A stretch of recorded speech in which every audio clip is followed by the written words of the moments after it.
দুনিয়া থাকার জায়গা না।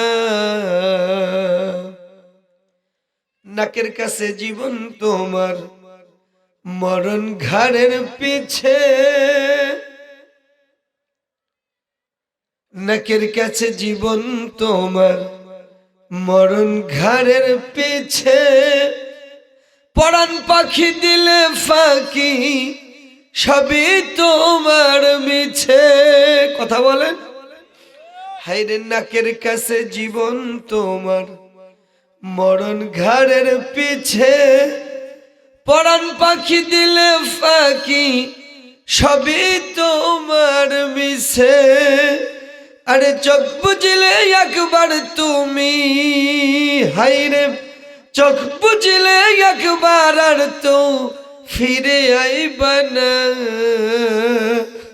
দুনিয়া দুনিয়া থাকার জায়গা না।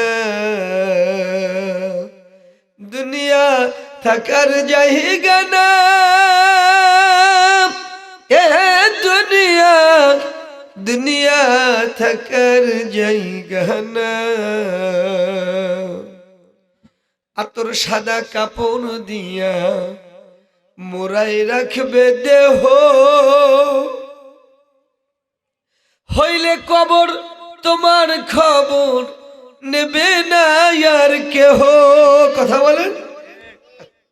আতর সাদা কাপড় দিয়া মোরাই রাখবে দেহ, হইলে কবর তোমার খবর নেবে না আর কেহ। আরে একা একা থাকবা তুমি, হায়রে একা একা থাকবা, কাউরে সঙ্গী পাইবা না। দুনিয়া থাকার জায়গা না। না ফেরার দেশে যাইবা একদিন ভেসে, না ফেরার দেশে যাইবা একদিন ভেসে, আর তো ফিরে আইবা না। দুনিয়া থাকার জায়গা না। দুনিয়া থাকার জায়গা না। এ দুনিয়া দুনিয়া থাকার জায়গা না। লা ইলাহা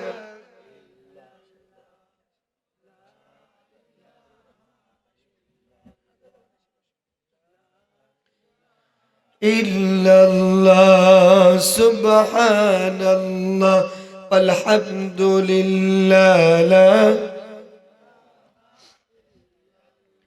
সুবহানাল্লাহ, আলহামদুলিল্লাহ, লা ইলাহা।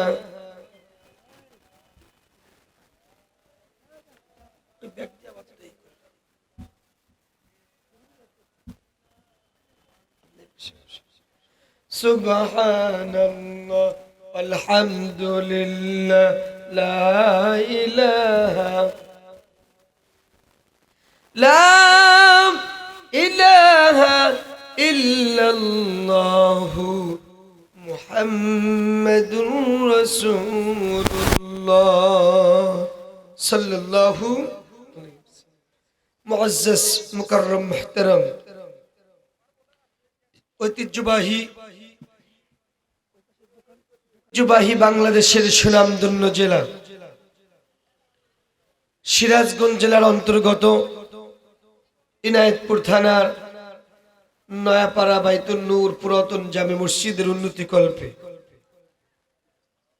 অষ্টমতম বার্ষিক ওয়াজ মাহফিল।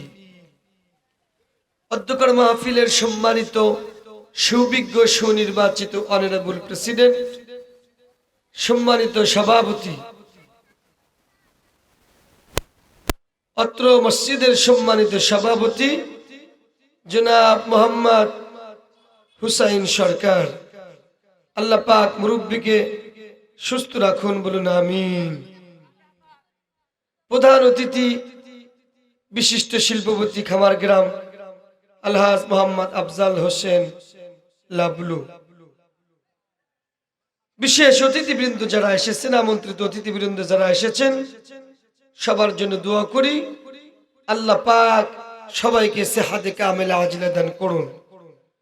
বিশেষ করে আজকের মাহফিলের সম্মানিত চিফ গেস্ট, রয়্যাল গেস্ট, প্রধান আকর্ষণ, প্রধান বক্তা, সুদূর কক্সবাজার চট্টগ্রাম থেকে আগত সুমিষ্ট ভাষী অনল বর্ষণ আলোচক, বিভিন্ন টিভি চ্যানেলের সম্মানিত ইসলামিক ভাষ্যকর, চট্টগ্রাম ধুমপাড়া বাইতুস সালাত জামে মসজিদের সম্মানিত অনারেবল খতিব, একান্ত প্রিয় ভাই, বড় ভাই জনাব হাফেজ মাওলানা কারি ইমরানুল হক শামীম, আতালাল্লাহু উমরাহু ওয়া বারাকাল্লাহু ফি হায়াতিহি, বলুন আমিন। ইতিপূর্বে আলোচনা করে ধন্য করেছেন একান্ত প্রিয় ভাই, বড় ভাই জনাব মাওলানা আব্দুল মালিক মির্জা সাহেব। সবার জন্য দোয়া করে আল্লাহ পাক সকলের কণ্ঠকে সুস্থ রাখুন। সামনে ভবিষ্ঠ যে কয়েকজনই আসছেন, পিতৃ সমতুল্য বয়োজ্যেষ্ঠ মুরব্বিয়ানি کرام, সমসাময়িক যুবক ভাইরা, স্নেহের কচিকাচারা থেকে থাকলে অন্তর্বর্তীকালীন সরকারের সম্মানিত প্রশাসনিক ডিপার্টমেন্টের ভাইরা, গোয়েন্দা ডিপার্টমেন্টের ভাইরা, প্রিন্ট মিডিয়া এবং ইলেকট্রনিক্স মিডিয়ার সুপ্রিয় সম্মানিত সাংবাদিক বৃন্দ, পর্দার অভ্যন্তরে আলোচনা শ্রবণরতা শিক্ষিতা, গুণান্বিতা, সম্মানিতা, সরল মনা, দুয়ার খনি আমার মহিলা মা এবং বোনেরা, আলোচনার ইন্ট্রোডাকশন আমার পক্ষ থেকে ভক্তিপূর্ণ, হৃদয় নিংড়ানো, প্রাণ খোলা, উজাড় করা দুয়ার জন্য ফার্স্ট টেক মাই সালাম, আসসালামু আলাইকুম ওয়া রাহমাতুল্লাহি তাআলা ওয়া বারাকাতুহু। আলোচনার সূচনায় আল্লাহ রাব্বুল ইজ্জত আল জালালের দরবারে শুকর আদায় করি যে মহান আল্লাহ পাক আমাদেরকে আমাদের মতো হাজারো মানুষের মধ্য থেকে, সুস্থ মানুষের মধ্য থেকে যাচাই করে বাছাই করে, চুজ করে, পছন্দ করে, বিভিন্ন চায়ের দোকান, দোকানপাট থেকে আমাদেরকে ফারেক করে কোরআনুল কারীমের এই ময়দানে কোরআন শোনার সুযোগ যে আল্লাহ পাক করে দিলেন, সে আল্লাহ পাকের শুকর আদায় করার আমাদের দরকার আছে না নাই? কথা বলেন স্বতঃস্ফূর্ত ভাবে, শ্রদ্ধাজনিত কণ্ঠে আওয়াজ করে, মন ভরে, প্রাণ ভরে আমরা পড়ে নিচ্ছি আলহামদুলিল্লাহ। দুরূদ ও সালাম বিশ্বমানবতার মহান দূত, নির্যাতিত, নিপীড়িত, নিষ্পেষিত, নিগৃহীত, লাঞ্ছিত, অপমানিত মানবতার পরম বন্ধু, যিনি ছিলেন পথ হারা, দিশে হারা, অধিকার হারা মানুষের পথ প্রদর্শক, যিনি তদানীন্তন আরব বিশ্বের অনারেবল প্রেসিডেন্ট, সাকসেসফুল প্রেসিডেন্ট, সফল রাষ্ট্রনায়ক, সে মহান নবীর প্রতি হৃদয়ের সবটুকু প্রেম, ভালোবাসা, আবেগ ওপেন করে পড়ে নিচ্ছি সাল্লাল্লাহু আলাইহি ওয়াসাল্লাম। সম্মানিত মুসল্লিন কিরাম, আজকের মাহফিল কোরআনুল কারীমের মাহফিল। কথা বলেন ঠিক না ঠিক? কোরআন হচ্ছে মানবতার জন্য মুকাম্মাল নিজামে হায়াত। Quran is the complete code of life, একটি পরিপূর্ণ মুকাম্মাল একটি জীবন বিধান। আমি ভূমিকা ছাড়া, যেহেতু দ্বিতীয় বক্তা, প্রধান বক্তা খুব তাড়াতাড়ি আসে যাবেন, বেশি লম্বা করবো, ভূমিকা ছাড়া দু চারটি কথা বলার চেষ্টা করবো ইনশাআল্লাহ। আপনাদের কাছে প্রশ্ন রাখতে চাই, আল কোরআনের ভিতরে কতটি সূরা আছে? 114 খানা। সবাই মুখস্থ করেন, কয়খানা? 114 খানা সূরার মধ্যে 95 নম্বর সূরা সূরাত আত-তিন। এই সূরা 3 থেকে আমি তেলাওয়াত করেছি। Serial number 95। এই সূরা আত-তিনের মধ্যে আল্লাহ পাক 8টি আয়াত দিয়েছেন, রুকু দিয়েছেন একটি। রাসূল করিম সাল্লাল্লাহু আলাইহি ওয়াসাল্লামের মক্কায় জীবনে এই সূরাটি নাজিল হয়। আমি আপনাদের সামনে 4র্থ নাম্বার আয়াতে কারিমা তেলাওয়াত করেছি। আল্লাহ পাক বলেছেন, লাকাদ খলাকনাল ইনসানা ফি আহসানি তাকওয়িম। এই পৃথিবীতে যতগুলো মানুষ আমি সৃষ্টি করেছি, সমস্ত মানুষকে আমি সুন্দর আকৃতি দিয়ে, সুন্দর চেহারা দিয়ে সৃষ্টি করেছি। সুবহানাল্লাহ। আমাদের সৃষ্টিকর্তা কে? একটু জোরে বলেন, প্রাণ খুলে, সৃষ্টিকর্তা কে?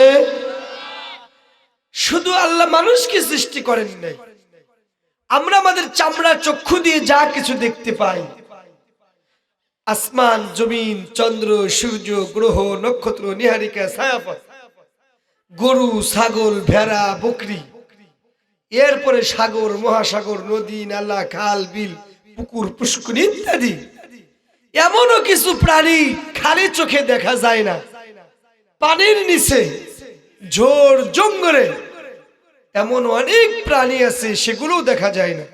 সেগুলোরও সৃষ্টিকর্তা কে? আল্লাহ পাক। মানুষকে আল্লাহ পাক সৃষ্টি। অথচ নাস্তিক বিজ্ঞানী ডারউইন বলেছেন মানুষকে আল্লাহ পাক সৃষ্টি করে নাই, মানুষ সৃষ্টি হয়েছে বানর থেকে। নাউজুবিল্লাহ।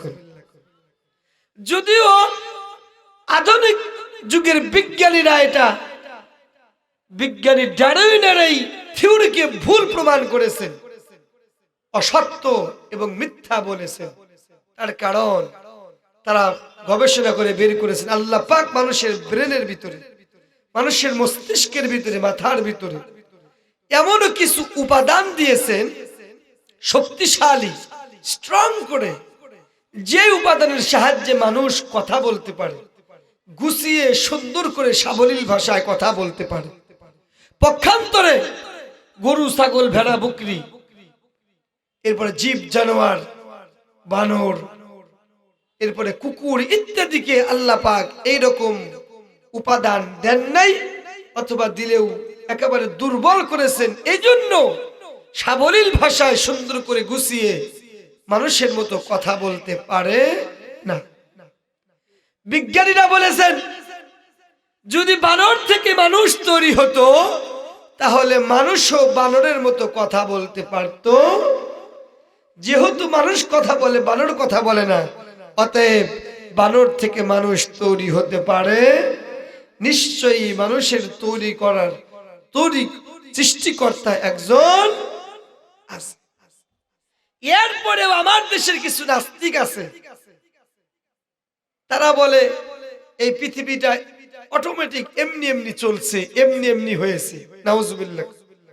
মানুষও এমনি হয়েছে, সাগর, মহাসাগর, আসমান, জমিন, গুরু, চন্দ্র, সূর্য সব এমনি এমনি হয়েছে।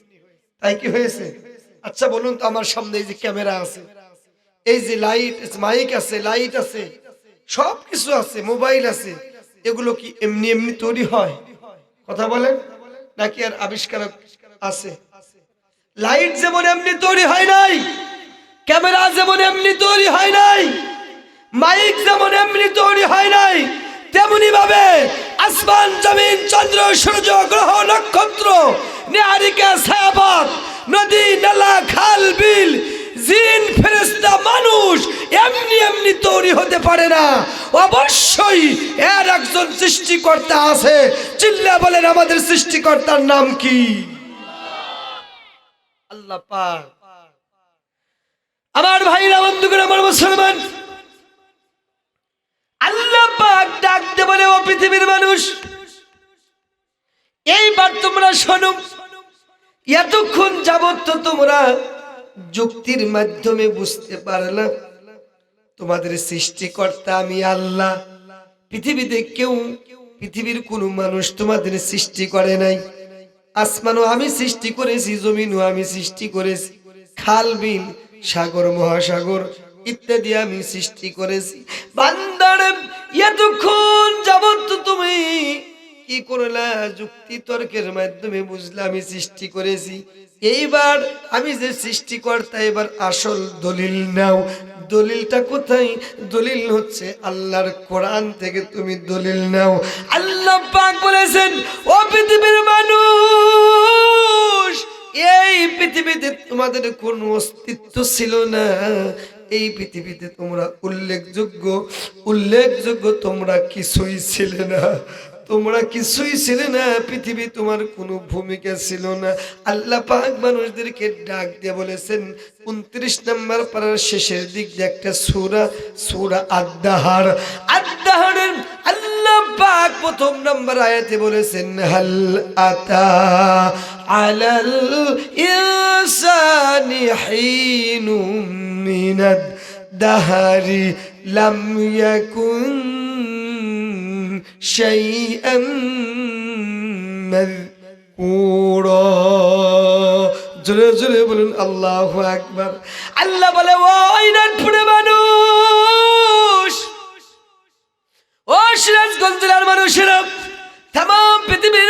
মানুষেরা, এমন একটি মানুষের কি এমন একটি সময় ছিল না? আল্লাহ পাক হাল দিয়ে প্রশ্ন করলেন, মানুষের কি এমন একটি সময় ছিল না, এমন একটি সময় অতিবাহিত হয় নাই যেই সময় মানুষের কোনো অস্তিত্ব ছিল না, উল্লেখযোগ্য করার মতো? আমাদের মা বাবার যখন বিয়েই হয় নাই আমাদের কোনো অস্তিত্ব ছিল না। কথা বলেন ঠিক নেবে ঠিক? আল্লাহ জানালেন, ইন্না খালাকনাল ইনসানা মিন নুতফাতিন আমশাজ।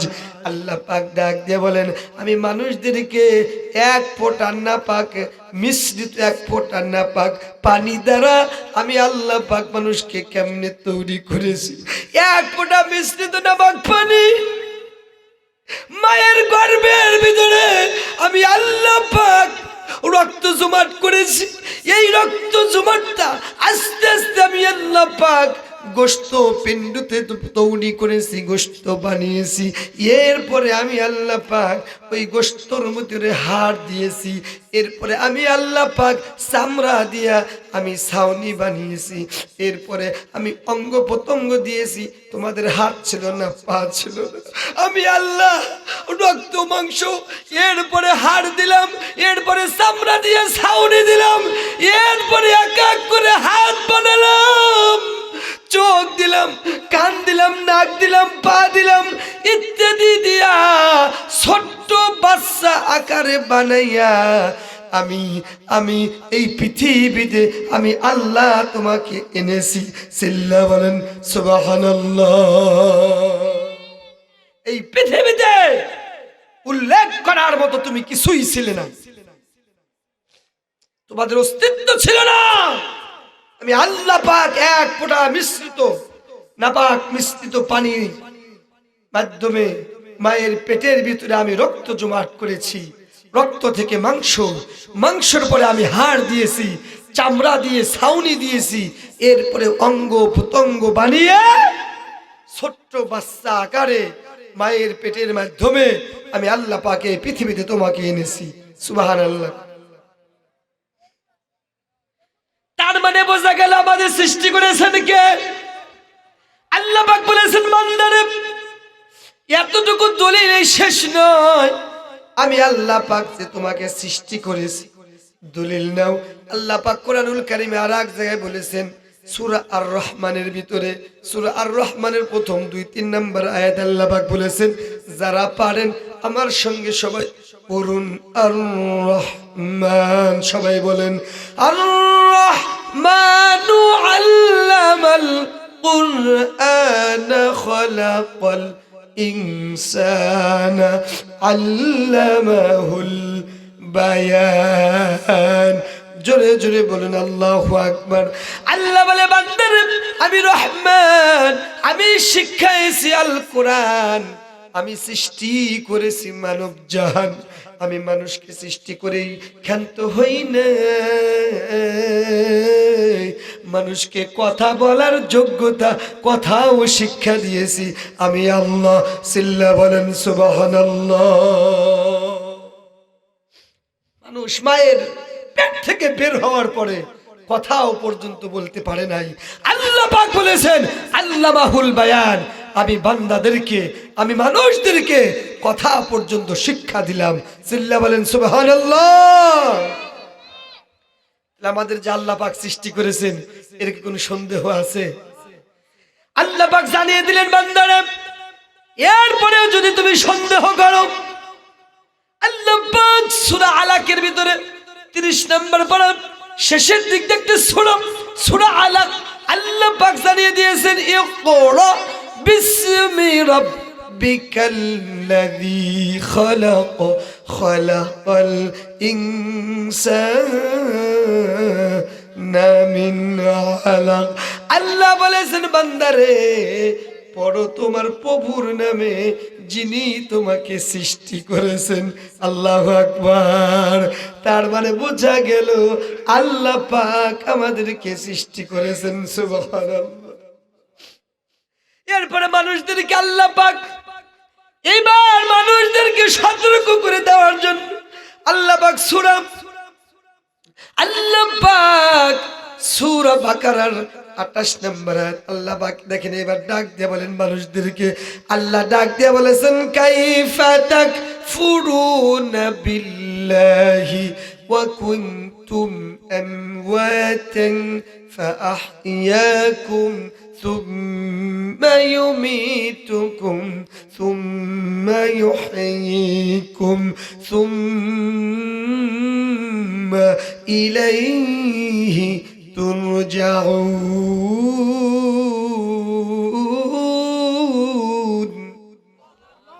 আল্লাহ বলেন বান্দারে কাইফা তাকফুরুনা বিল্লাহ,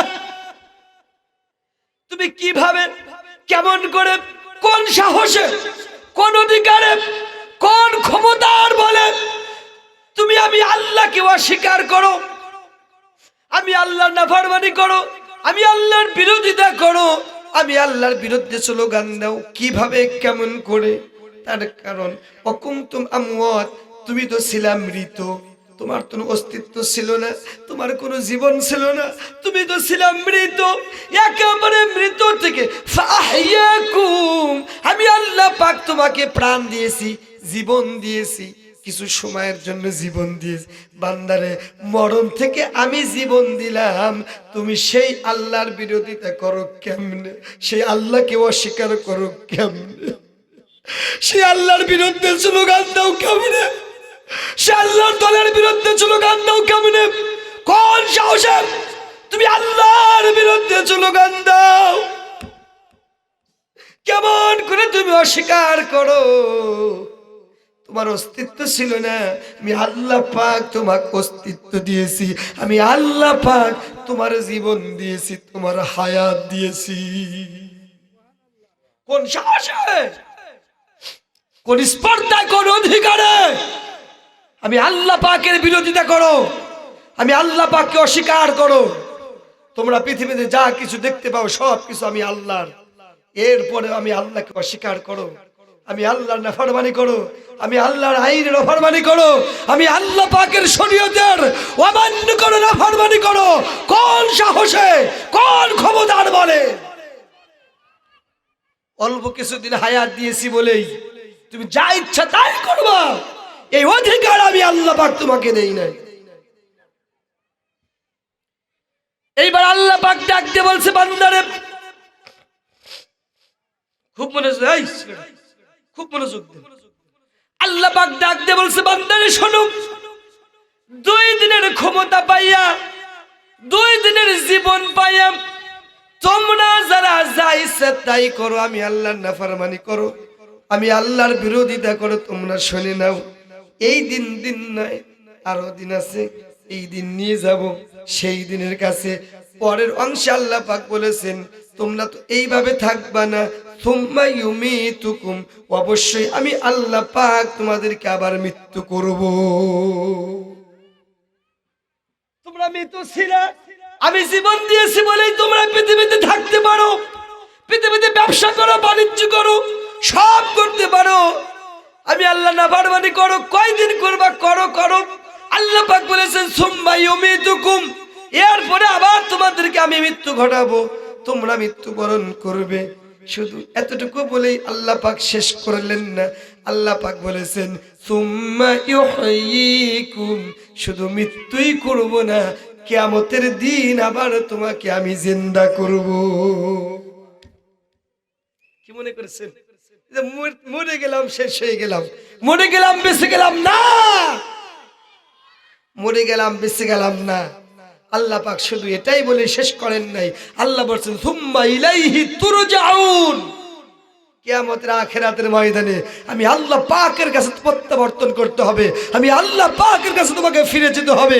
দুনিয়ায় কি করেছো না করেছো, ভালো করেছো না খারাপ করেছো, টেন্ডারবাজি, ছিনতাই, রাহাজানি, নামাজ রোজা ইত্যাদি কি করেছো, সব কিছু হিসাব দেওয়ার জন্য আমি আল্লাহ পাকের সামনাসামনি তোমাকে হতেই হবে, হতেই হবে। সুম্মা ইলাইহি তুরজাউন। অতএব আল্লাহ পাক জীবন দিয়েছে বলেই যা ইচ্ছা তাই করবেন, এটা করা যাবে?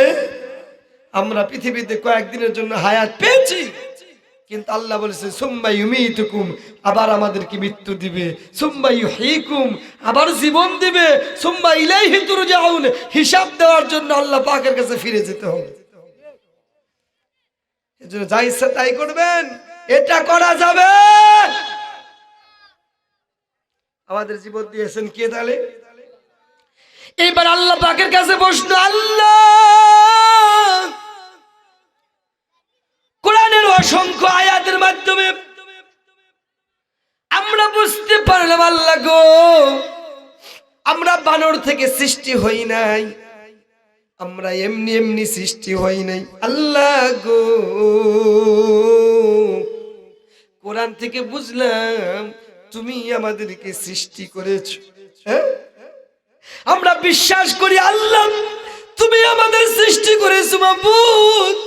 ও আল্লাহ, এবার তোমার কাছে প্রশ্ন, আমাদেরকে তুমি কি দিয়া সৃষ্টি করেছো? আমাদের কি কোন ধাতু দিয়া সৃষ্টি করেছো? আমাদেরকে লোহা দিয়া সৃষ্টি করেছো, নাকি তামা দিয়া সৃষ্টি করেছো, না কি দিয়ে সৃষ্টি করেছো? আল্লাহ জানতে চাই। আল্লাহ পাকের বান্দারা যখন প্রশ্ন করে, আল্লাহ পাক ১৫০০ বছর আগেই আল্লাহ পাক সূরা মুমিনুনের ভিতরে 18 নম্বর পারা ১ম নম্বর পৃষ্ঠার সূরা মুমিনুনের 12 নম্বর আয়াত আল্লাহ পাক জানিয়ে দিয়েছেন, ওয়ালাকাদ খালাকনাল ইনসানা মিন সুলালাতিন মিন তিন।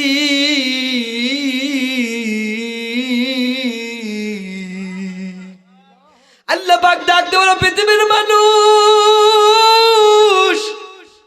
কে দে তোমাকে সৃষ্টি করেছে শুনে নাও।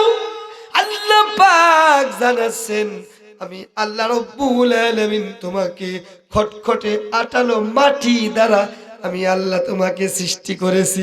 সুবহানাল্লাহ। এইবার আসুন, আল্লাহ পাক বলেছেন আমি তোমাদেরকে কেন সৃষ্টি করলাম? অবশ্যই একটা উদ্দেশ্য আছে না নাই? আল্লাহ পাক বলেছেন আমি আসমান সৃষ্টি করলাম, জমিন সৃষ্টি করলাম। আমার সৃষ্টি আমার, জমিন আমার, আকাশ আমার, বাতাস আমার, পুকুর পুষ্করী আমার, এর বলে খাল বিল ইত্যাদি জিন মানুষ ফেরেশতা সব কিছু আমার। এইবার আল্লাহ পাক বললেন যে তোমরাও আমার, জমিনও আমার, এই পৃথিবীতে জমিনে জীবন যাপন করবা, তোমাদের জন্য আইনও চলবে আমি আল্লাহ। আলাহুল খালকু ওয়াল আমরু আল-তাবারাকাল্লাহু রাব্বুল আলামিন। আল্লাহ বলেছেন বান্দারে, যেহেতু তোমরাও আমি আল্লাহর, জমিনও আমি আল্লাহর, এই জমিনে আমি হুকুম চলবে আমি আল্লাহ। কথা বলেন, এই জমিনে আইন চলবে কার? চলছে কার? আল্লাহর আইন চলছে। কার আইন? মানুষের তৈরি করা আইন চলে, লেনিনের আইন চলে, কালমাসের আইন চলে, ডারউইনের আইন চলে। কথা বলেন, মানুষের তৈরি করা আইন চলে। অথচ আল্লাহ পাক বলেছেন আলা লাহুল খালকু আলাম, সৃষ্টি যার হুকুম চলবে তার, সৃষ্টি যার গোলামি চলবে তার, সৃষ্টি যার ইবাদত চার। উদাহরণ দিয়ে এক উদাহরণ দিলে বুঝতে পারবেন। এই পৃথিবীতে এই যে আমাদের সামনে যে অনেকেরই যে পুকুর আছে, পুকুর যার আমরা বলি মাছ তার। কথা বলেন, হ্যাঁ, পুকুর যার মাছ তার, জমি যার ফসল। কথা বলেন না কেন? জমি যার ফসল তার। কারণ জমিতে যদি অন্য কেউ ফসল নিতে যায় দিবেন নাকি? আপনার পুকুরে কেউ যদি মাছ মারতে আসে দিবেন নাকি? হ্যাঁ, দিবেন? উল্টায়া চোর বলে ওরে আরো পিটনু দিবেন। কথা বলেন ঠিক নেবে ঠিক? স্ত্রী যার, অধিকার তার।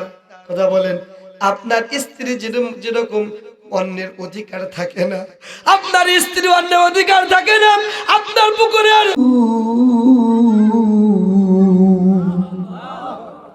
আল্লাহ পাক বলে মানুষ শুনে নাও, আমি তোমাদেরকে আর জিন জাতিকে, আমি মানুষ এবং জিন জাতিকে আমার ইবাদতের জন্য, আমার গোলামির জন্য আমি সৃষ্টি করেছি। সুবহানাল্লাহ। আল্লাহ পাক সূরা বাকারার ভিতরে বলেছেন, আল্লাহ পাক জানিয়ে দিয়েছেন, কি জানাচ্ছেন?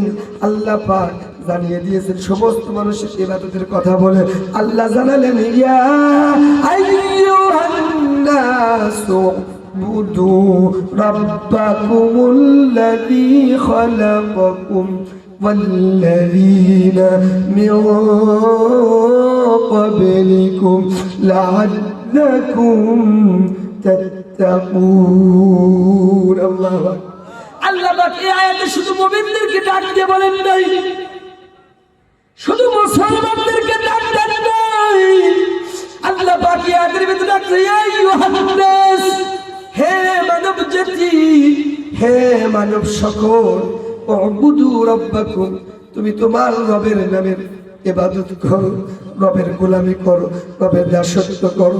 আল্লাহ পাক বলেছেন, আল্লাযী খালাকাকুম, কোন রবের দাসত্ব করবে, কোন রবের ইবাদত করবে?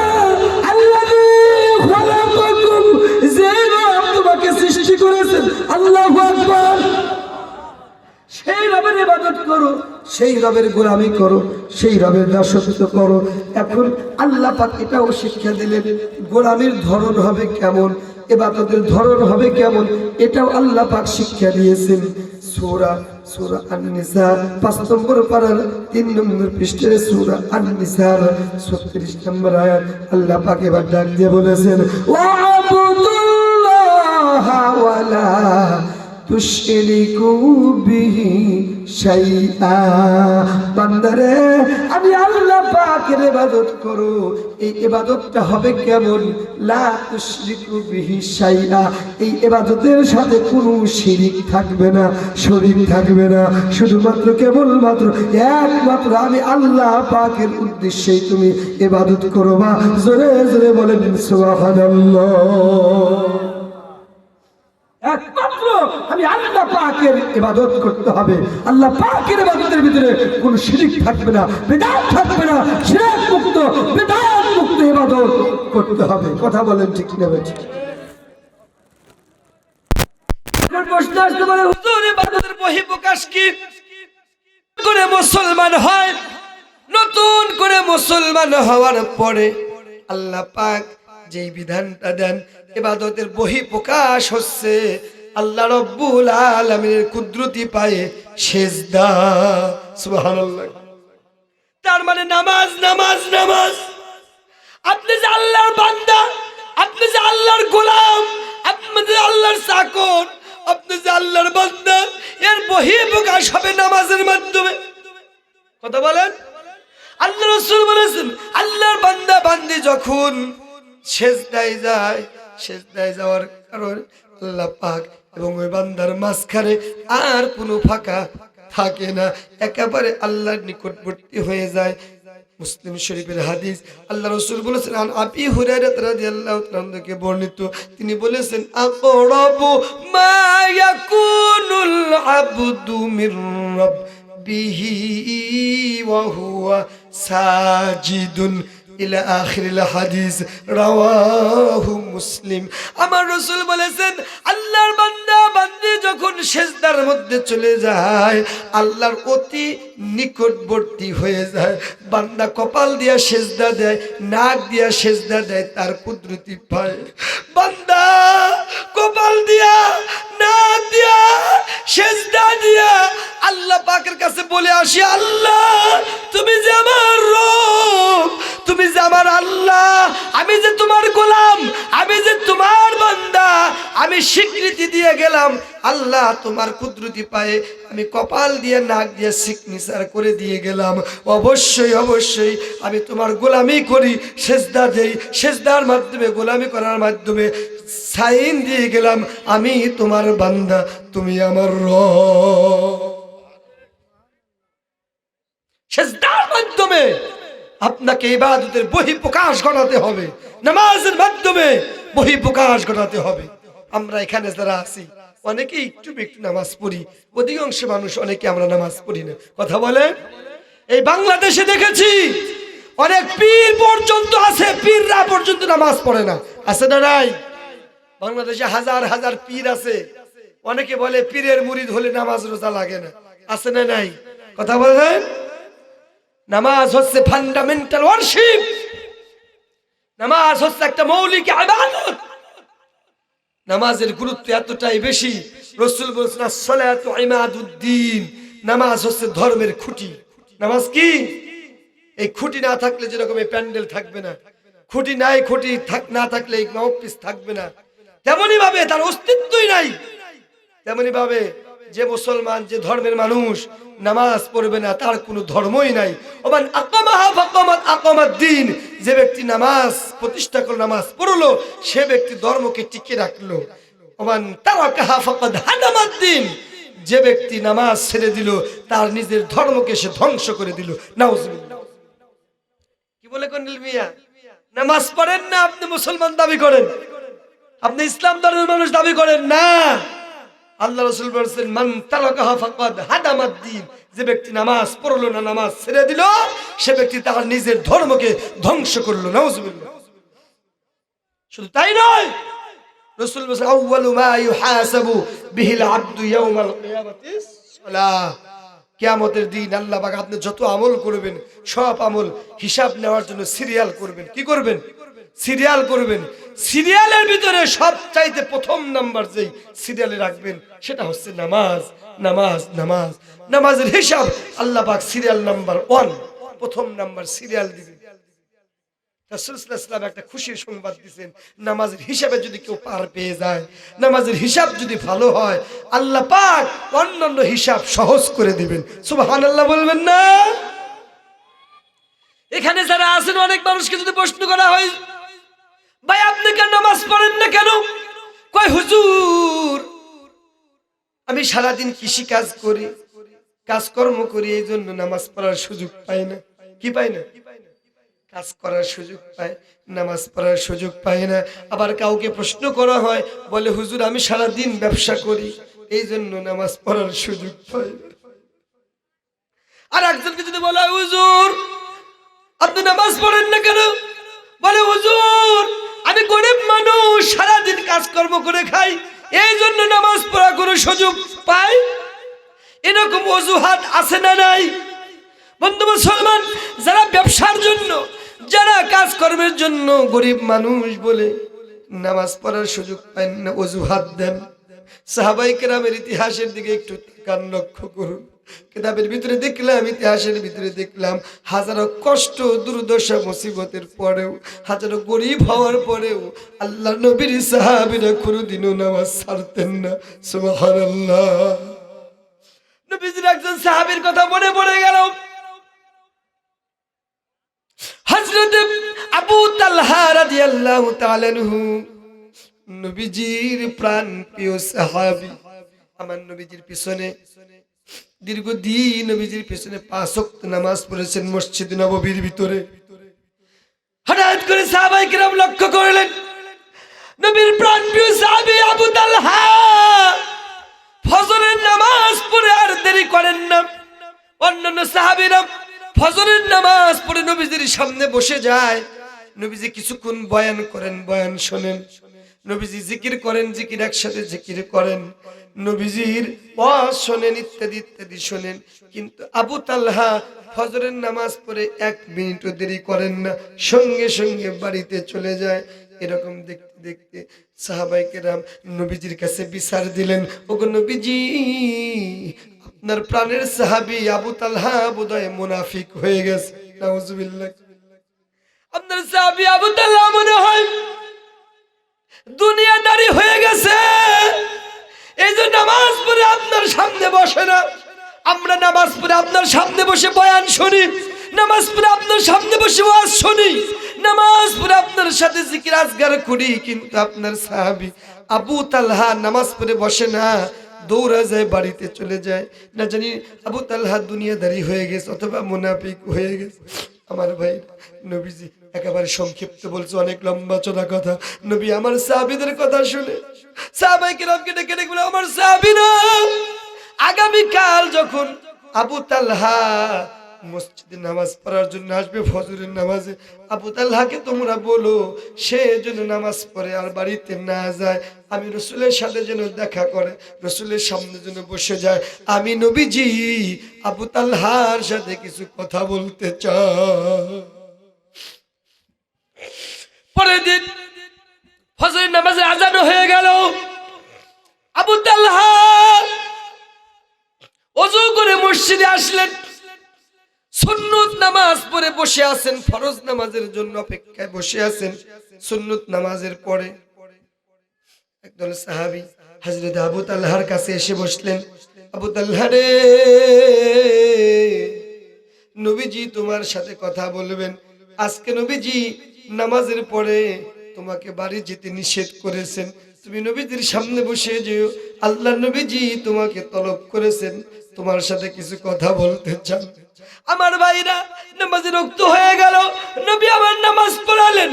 নামাজ যখন শেষ হয়ে গেল, সাহাবায়ে কিরাম কাতার ভেঙে নবীজির সামনে এসে বসে পড়লেন। নবীজির সামনে বসে পড়লেন সমস্ত সাহাবীরা।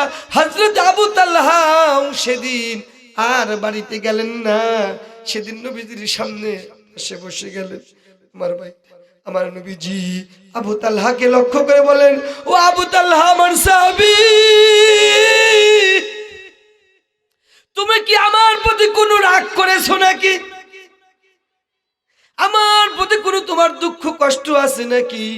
আমি কি তোমাকে কষ্ট দিয়েছি নাকি জানতে চাই। আবু তালহা বলে, রাসূলুল্লাহ, ইয়া হাবিবাল্লাহ, নবী গো, আপনার উপরে কেন আমার রাগ থাকবে? আমার কোনো রাগ নাই, আমি আপনার উপরে কোনো রাগ করি নাই। আপনাকে কেন কষ্ট দিব? আপনি আমাকে কেন কষ্ট দিবেন? আমি কোনো কষ্ট পাই নাই। আপনি তো কাউকে কষ্ট দিতে পারেন না, তার কারণ আল্লাহ পাক আপনাকে বানিয়েছেন ওয়ামা আরসালনাকা ইল্লা রাহমাতাল লিল আলামিন।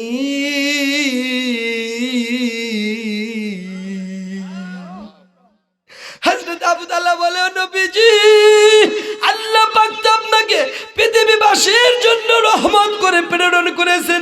ইয়া রাসূলুল্লাহ, আপনি কোন পশু পাখিকে আপনি কষ্ট দেন না, আপনি আমাকে কষ্ট দিবেন, আমি আপনার কারণে কষ্ট পাবো না। না নবীজি, আপনার কোনো কারণে আমি কষ্ট পাই না। হযরত আবু তালহা এই কথা বলার সঙ্গে সঙ্গে নবীজি আমার ডাক দিয়ে বলে, ও আবু তালহা, তাহলে তোমার কাছে প্রশ্ন হলো, তুমি কেন প্রত্যেকদিন ফজরের নামাজ আদায় করে আমার সামনে বসো না, আমার বয়ান শোনো না, আমার ওয়াজ শোনো না কেন? তোমার মতো অন্যান্য সাহাবীরা এরকম করে না, সবাই আমার সামনে বসে যায়, নামাজের পরে তাসবিহ তাহলিল করে, নামাজের পরে জিকির আজকার করে, আমার বয়ান শুনে, আমার ওয়াজ শুনে। ও আবু তালহা, তুমি কেন নামাজ শেষ করে, ফজরের নামাজ শেষ করার সঙ্গে সঙ্গে কেন বাড়িতে যাও? আমি জানতে চাই তুমি কেন আমার সামনে বসে ওয়াজ শোনো না? হযরত আবু তালহা চোখের পানি ছেড়ে দিলেন, ডাক দিয়ে বলে, নবীজি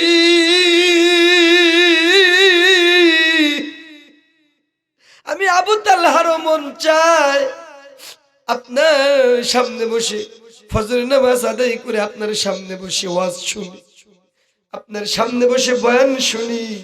আমি আবু তালহারও খুব মন চায়, কিন্তু বসতে পারি না গো নবীজি।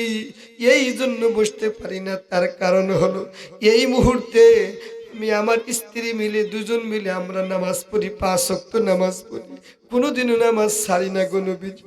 আমি মসজিদে এসে নামাজ পড়ি, আমার স্ত্রী বাড়িতে গিয়ে বাড়িতে নামাজ পড়ে। ইয়া রাসূলুল্লাহ, ইয়া হাবিবাল্লাহ, এই জন্য আমি আপনার সামনে বসতে পারি না।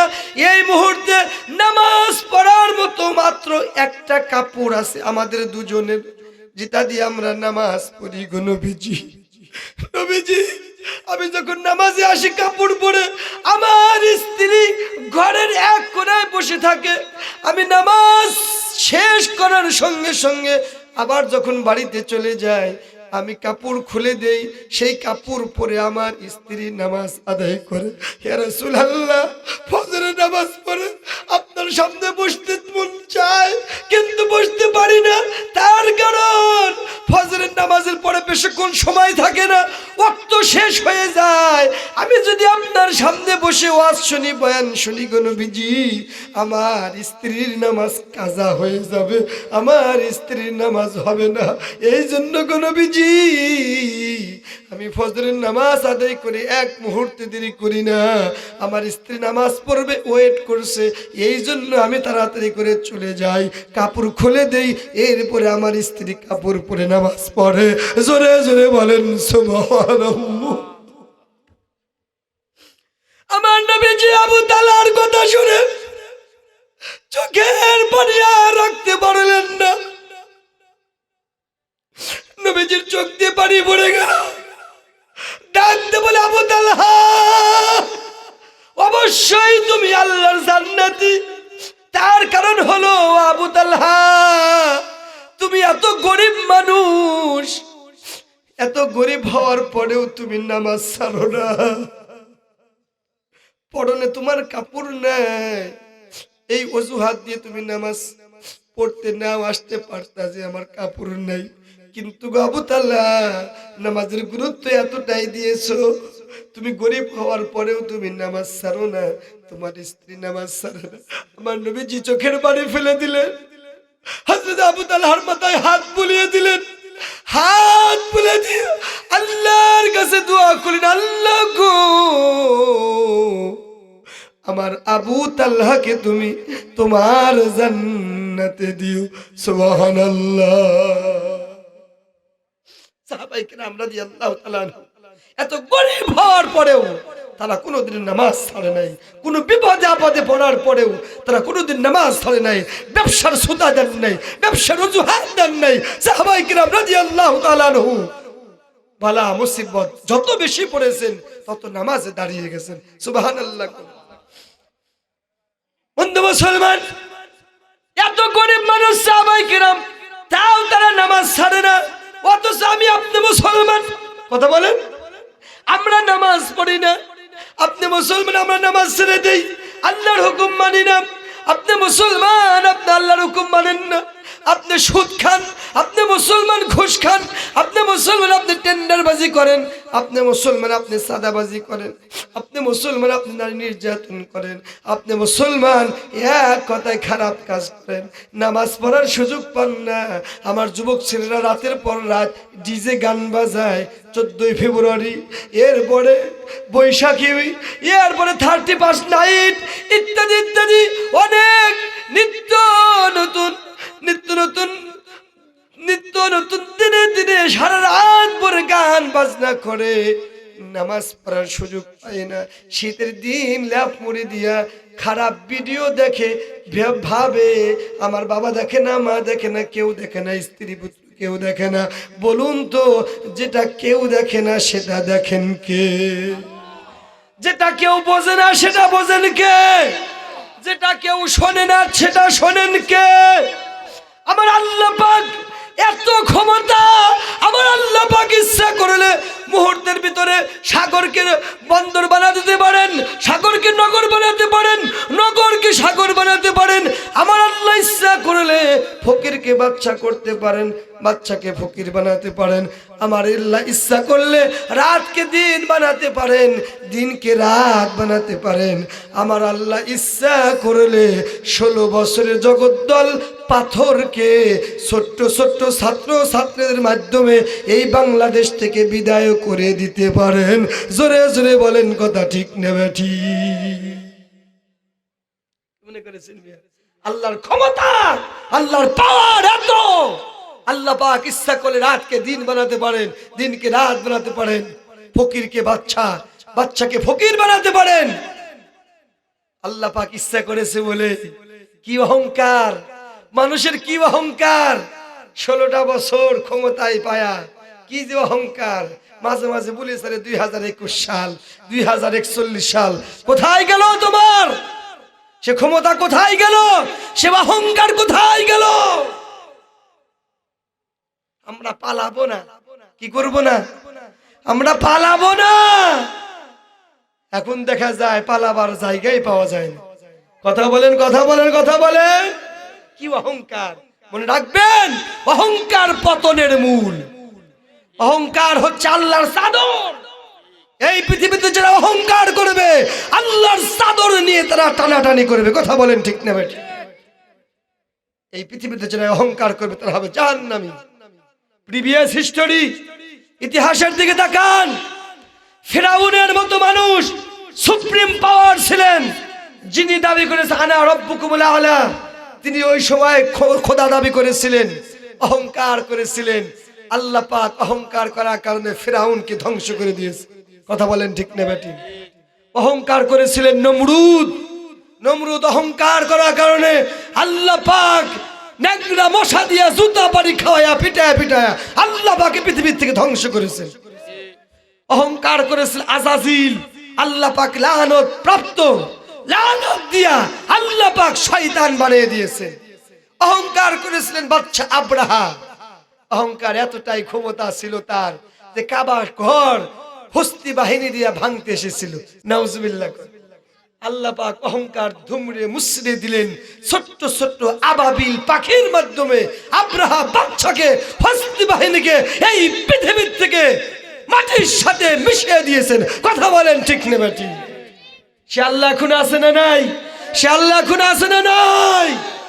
ক্ষমতার বড়াই করো, টাকা পয়সার বড়াই করো, শক্তির বড়াই করো, সম্পদের বড়াই করো, ওই বংশ পরিচয়ে বড়াই করো, সে আল্লাহ এখনো আছে। তুমি কি করো না করো, কি পরিকল্পনা করো আর না করো, কি কৌশল করো না করো, কি চক্রান্ত করো না করো, কোন দলের বিরুদ্ধে, আল্লাহর বিরুদ্ধে নাকি কোরআনের বিরুদ্ধে, ইসলামের বিরুদ্ধে চক্রান্ত করো, আল্লাহ আছে না নাই? কথা বলেন, সে আল্লাহ এখনো আছে না নাই? আল্লাহর গোলামি করতে হবে আমার ভাইরা, আল্লাহর দাসত্ব করতে হবে, নামাজ পড়তে হবে। আল্লাহর গোলামির বহিঃপ্রকাশ হচ্ছে নামাজ। অনেকে বলেন হুজুর আমরা তো নামাজ কালাম পড়ি।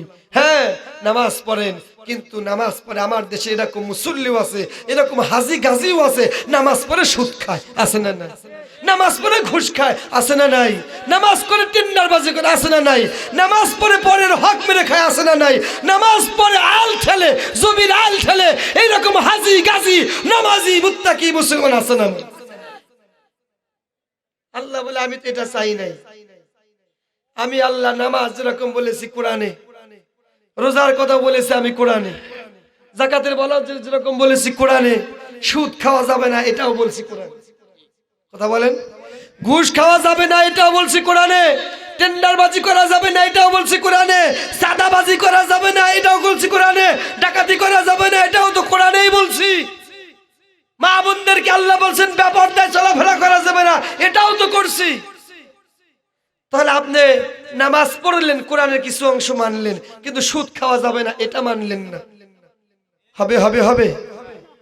আল্লাহ পাক বলেছেন আফাতু মিনুনা বিবাদিল কিতাবি ওয়া তাকফুরুনা বিবাদ ফামা জাযাউ মান ইয়াফআলু যালিকা মিনকুম ইল্লা খিzyun ফিল হায়াতিদ দুনিয়া ওয়া ইয়াওমাল কিয়ামাতি ইউরাদ্দুনা ইলা আশাদ্দিল আযাব।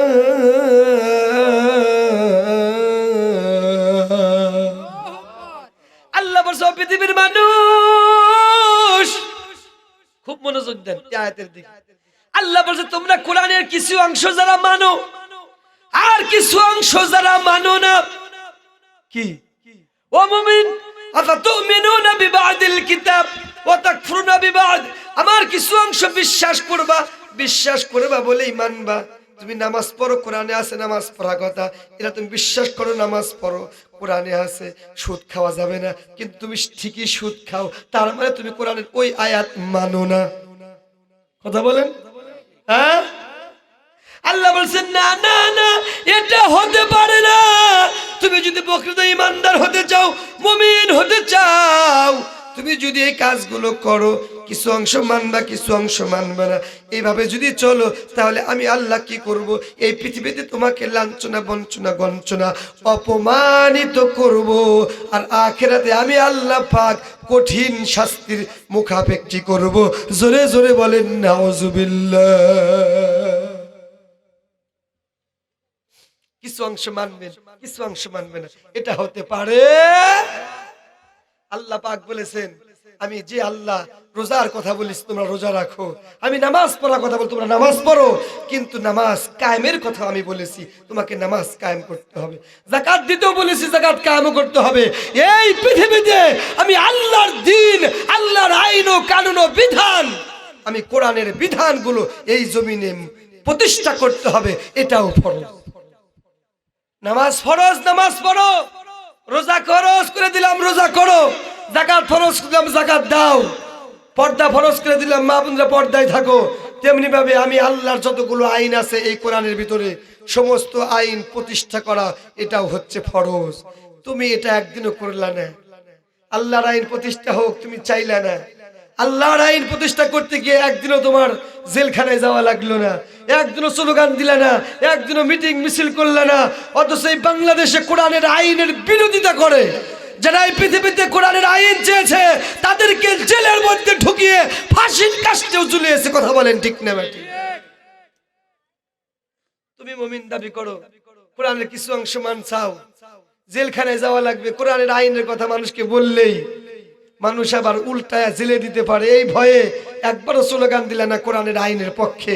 অথচ নামাজ পড়লে জেলে যেতে হবে না, তুমি নামাজ ঠিকই পড়লা, তাহলে কোরআনের ওইটা মানলা, সুবিধাবাদী ওইটা কিছু হবে না, ওইটা মানছো।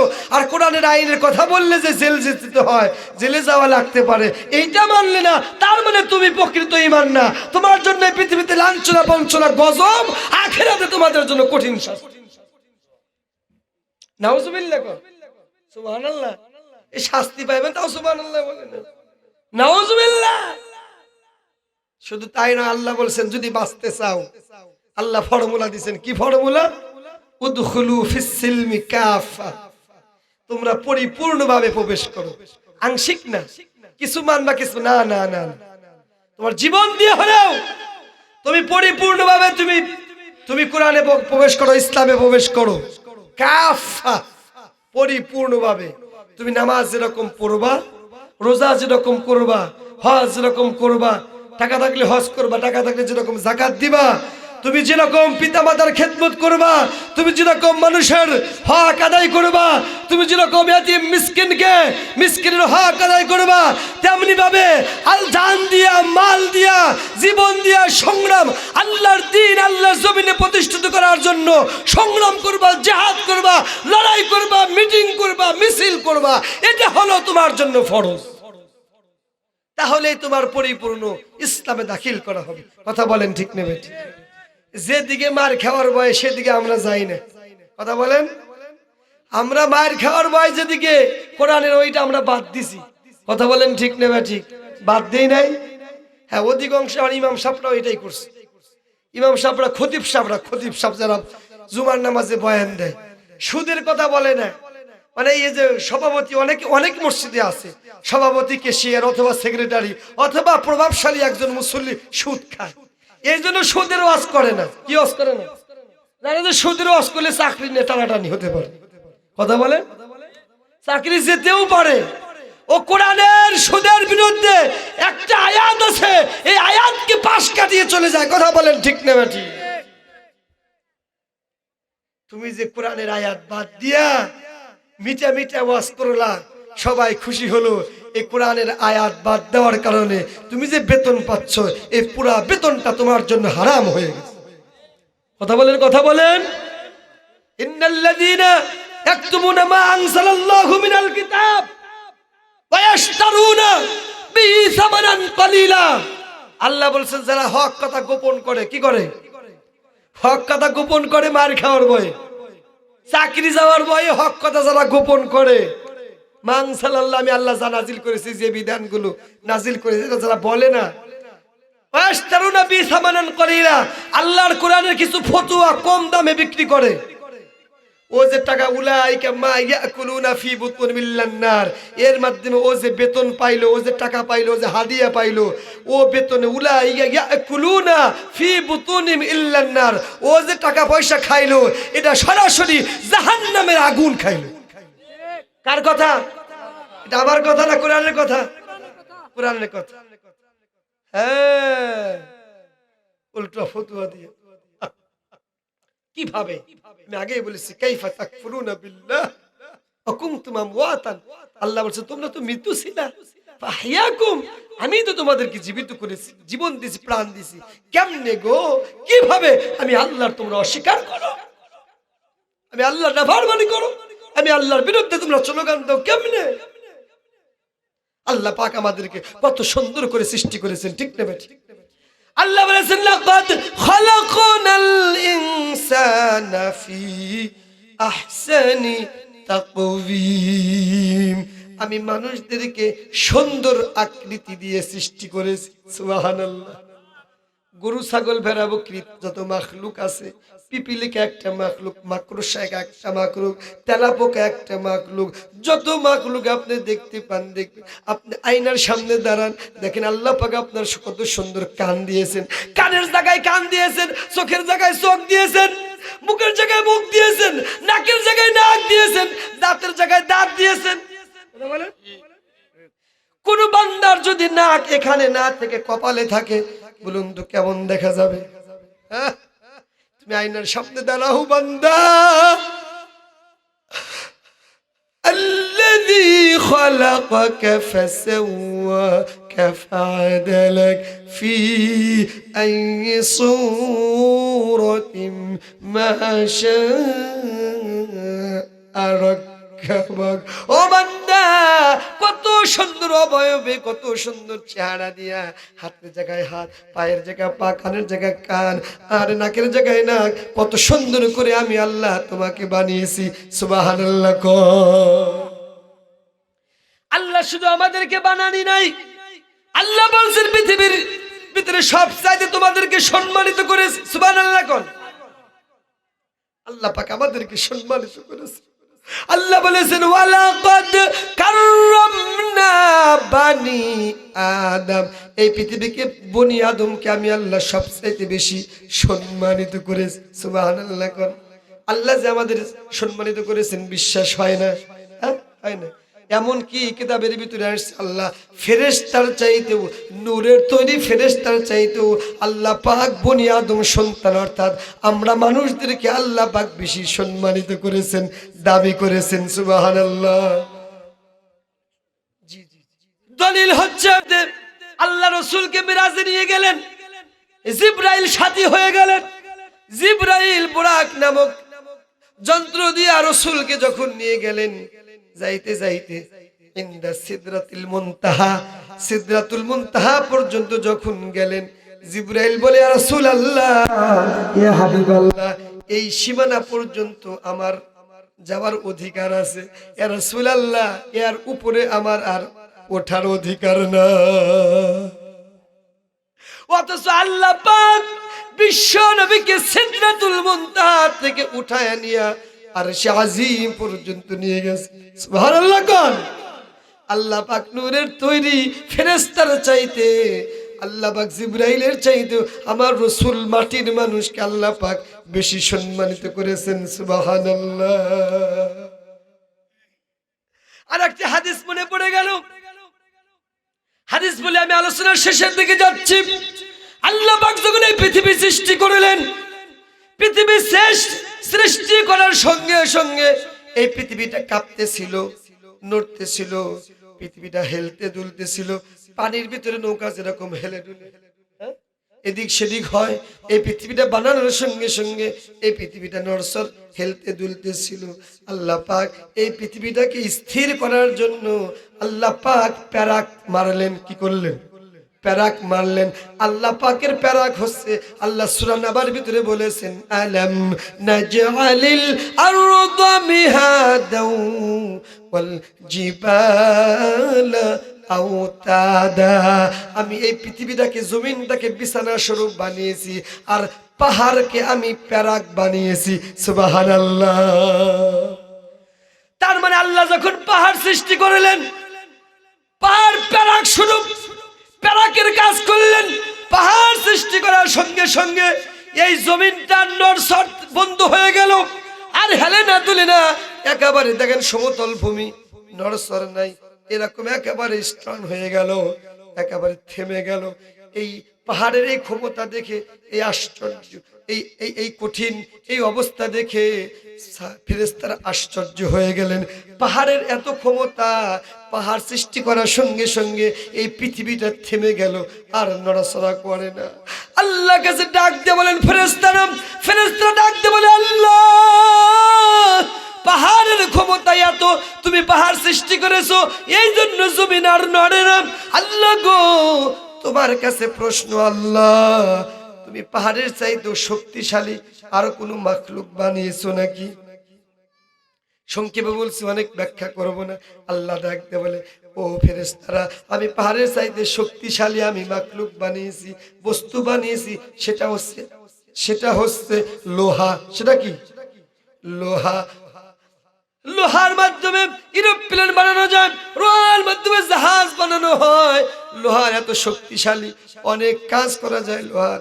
আল্লাহ পাকের লোহার শক্তি মাত্রা দেখে ফেরেশতারা ডাক দিয়ে বললেন, ও ফেরেশতারা, ও আল্লাহ, বুঝলাম লোহা পাহাড়ের চাইতেও শক্তিশালী।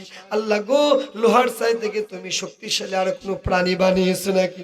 আল্লাহ ডাক দিয়ে বলে, ও ফেরেশতারা, লোহার চাইতেও শক্তিশালী আমি মাখলুক আমি বানিয়েছি। সেটা হচ্ছে আগুন। আগুনের ভিতরে লোহা দিলেও মোমের মতো লোহা গলে যায়। কথা বলেন ঠিক নেবে ঠিক? আগুনের আশ্চর্যকারিতা দেখে আল্লাহ কাছে ডাকতে বলে, আল্লাহ, আগুনের চাইতেও শক্তিশালী তুমি মাখলুক বানিয়েছো নাকি? আল্লাহ বলে, ফেরেশতারা, আগুনের চাইতেও শক্তিশালী আমি মাখলুক বানিয়েছি, সেটা হচ্ছে পানি। সেটা কি? পানি। আগুন যতই তৃপ্ত হোক, যতই দীপ্ত হোক, যতই আগুনের তাপমাত্রা যতই হোক, লিলিশিকা যতই হোক, পানি দেওয়ার সঙ্গে সঙ্গে আগুন নিভে যায়। ফেরেশতারা ডাক দিয়ে বলে, আল্লাহ, বুঝলাম পানির শক্তি বেশি আগুনের চাইতেও। আল্লাহ, আগুনের পানির চাইতেও কি তুমি শক্তিশালী আর কোনো মাখলুক বানিয়েছো নাকি? আল্লাহ ডাক দিয়ে বলে, আমি পানির চাইতেও আরো শক্তিশালী মাখলুক বানিয়েছি, সেটা হচ্ছে বাতাস। সেটা কি? বাতাস। বাতাসের শক্তি এত বেশি, বিলের পানি, খালের পানি, নদীর পানি, সাগরের পানি বাতাস বাষ্পীয় আকারে উড়াইয়া নিয়ে যায়। কথা বলেন? মেঘ ভেলা তৈরি করে, মেঘ থেকে বিন্দু বিন্দু বৃষ্টি নামে, তামাম পৃথিবী ঠান্ডা হয়ে যায়। সুবহানাল্লাহ। বাতাসের আশ্চর্যকারিতা দেখে, ক্ষমতা দেখে আল্লাহর কাছে ডাকতে বলে, আল্লাহ, বাতাসের চাইতেও শক্তিশালী তুমি মাখলুক বানিয়েছো নাকি? আল্লাহ ডাকতে বলে, ফেরেশতারে, বাতাসের চাইতেও আমি বেশি দামি মাখলুক বানিয়েছি, সেটা তোমরা নূরের তৈরি ফেরেশতা। সুবহানাল্লাহ। ফেরেশতারা এবার খুশি হয়ে গেলেন।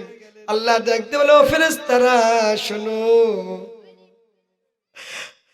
পাহাড়ের চাইতেও বেশি শক্তিশালী লোহা, লোহার চাইতে বেশি শক্তিশালী আগুন, আগুনের চাইতে শক্তিশালী পানি, পানির চাইতে শক্তিশালী বাতাস, বাতাসের চাইতে দামি হলো তোমরা ফেরেশতা, নূরের তৈরি ফেরেশতা।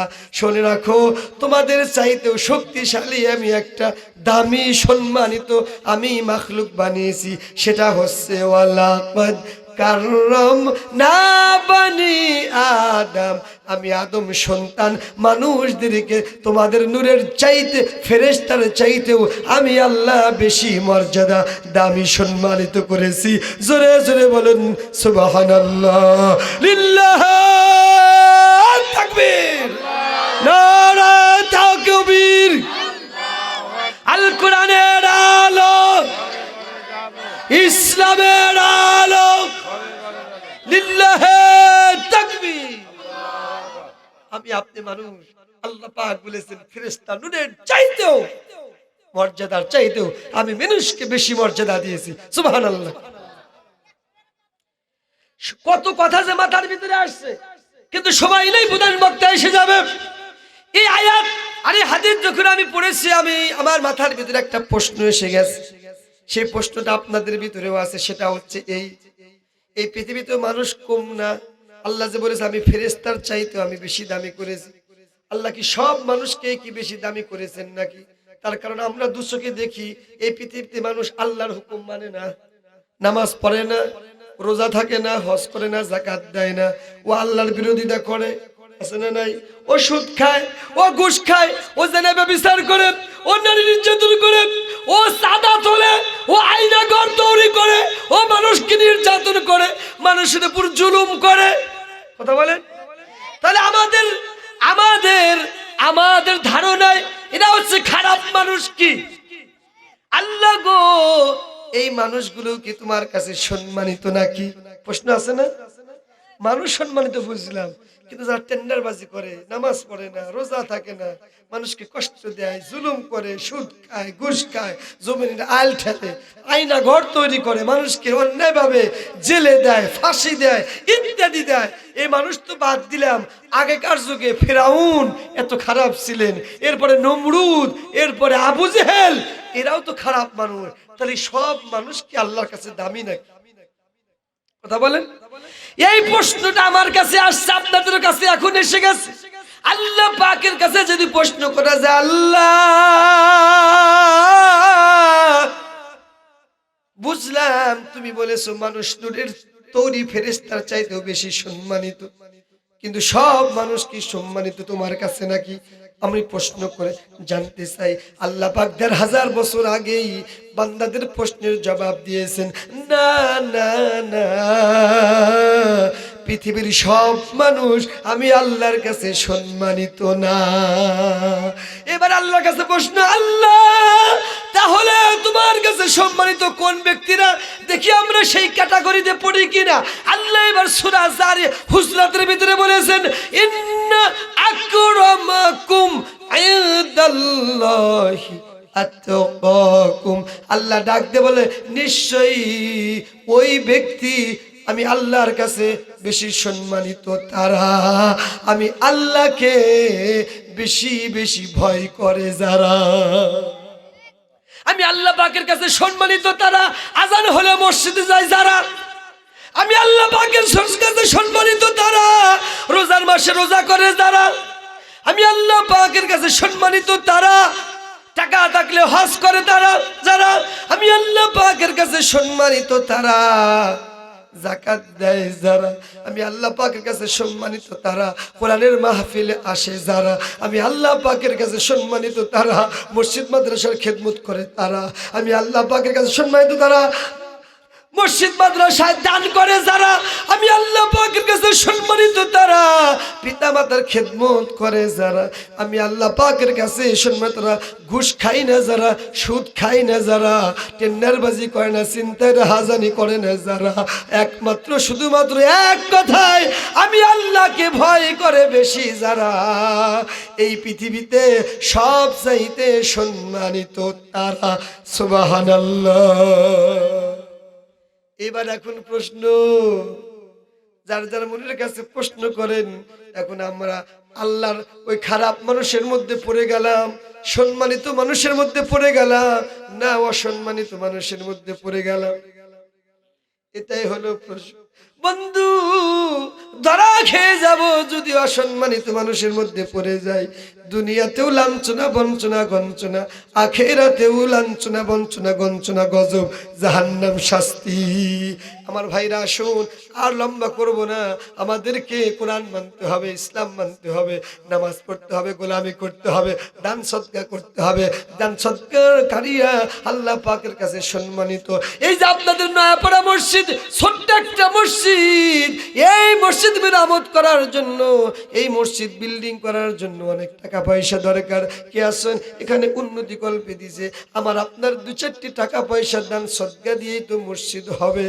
যেই টাকা পয়সাগুলো আল্লাহ পাক আমাদেরকে দিয়েছেন, যেই রিজিকগুলো আল্লাহ